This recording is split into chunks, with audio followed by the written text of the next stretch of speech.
It's pretty big and pretty slow, but still mostly awesome.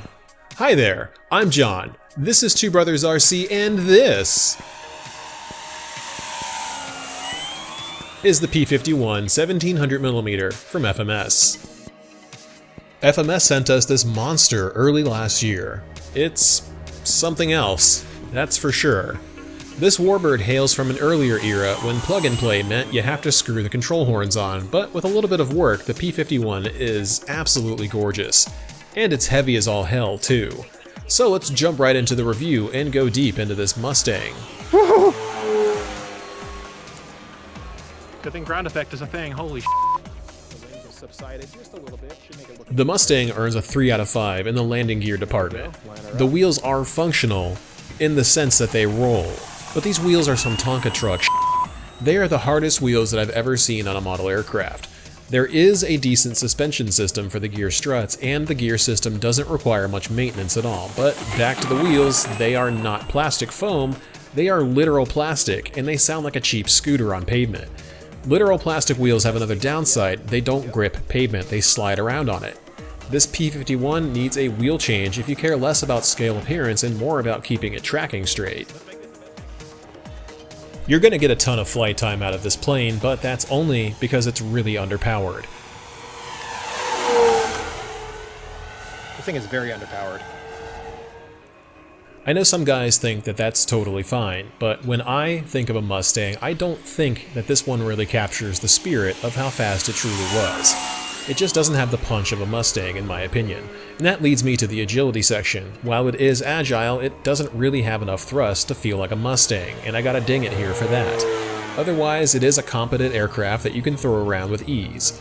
And you're probably going to enjoy how it flies if you're used to smaller warbirds, because bigger does tend to fly better.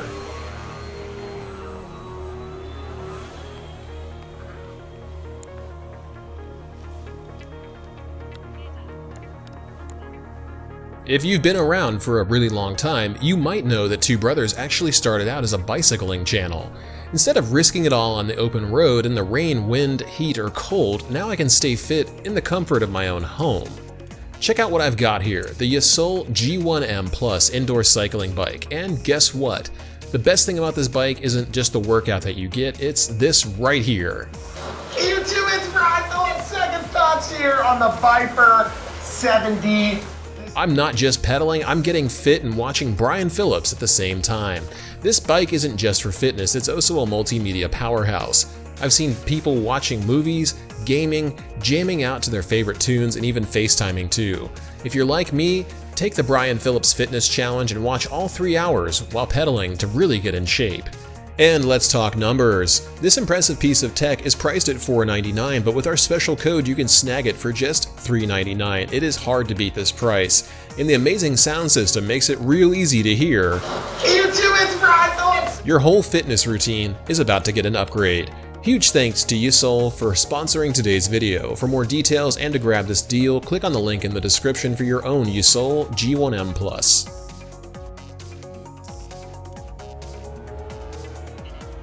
Back to the review, let's talk fit and finish. It does come with decals for a change. I know, kind of a shocker, because FMS isn't really known for doing decals, which is making this score higher than it normally would if it were any other FMS aircraft with stickers. When you spend a bunch of money on a plane, getting decals instead of stickers makes a big difference in how it looks. I know some people think it's nitpicky, but I've seen people nitpick way worse than this. In terms of foam quality, it's really good. What sucks is that this heavy-ass airframe uses foam hinges, which are prone to ripping off over time.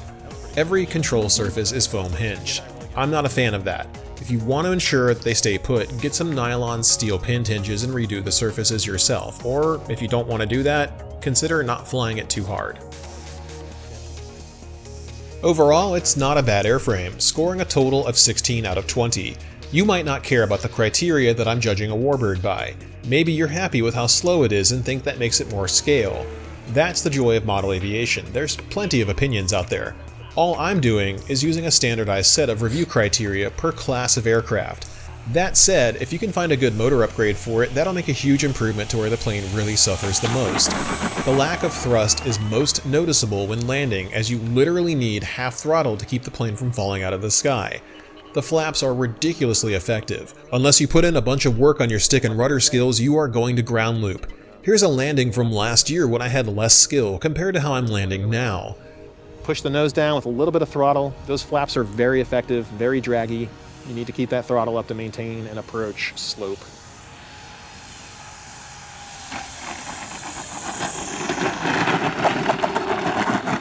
Once it starts rolling, it starts looping. Nothing you can do about it.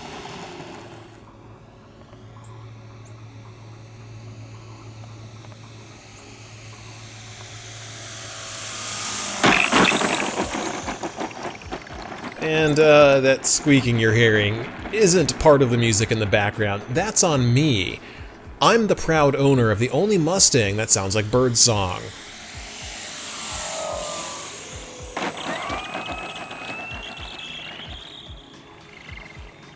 Why? I took the wheels off, lubed them up for the 1-year review, then put the E-clip back in place with CA glue.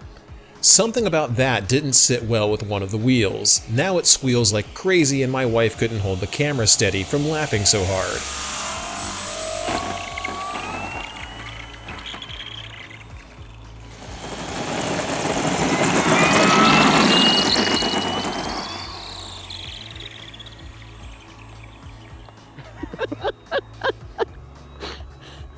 I'm gonna bring it in real quick and fix that.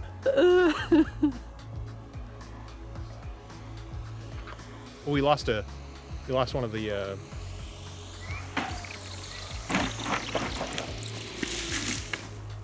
Okay. Not too busy worrying about what I lost.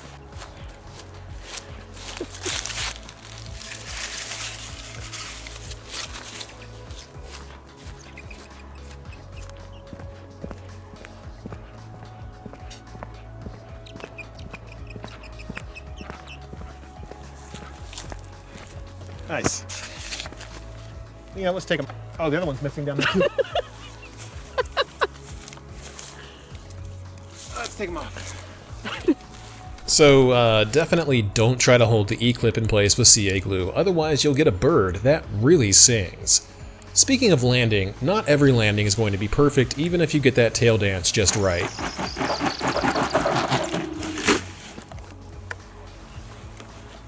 Why? Because FMS insists on using the strange linkage system for the tail wheel that pops out of a plastic collar, which lets the tail wheel spin freely.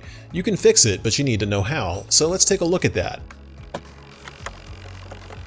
Little piece there. Simple fix. Yeah. Somehow that messed up tail wheel was aligned just right to make it crash in the same spot twice. Go figure.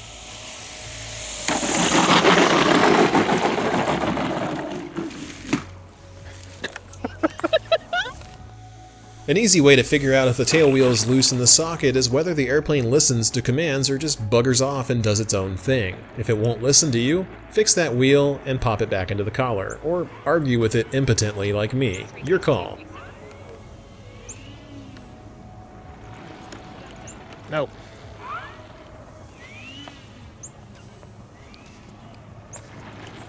No. Get out of there. No. Don't make me come and get you. No! This plane is like a toddler.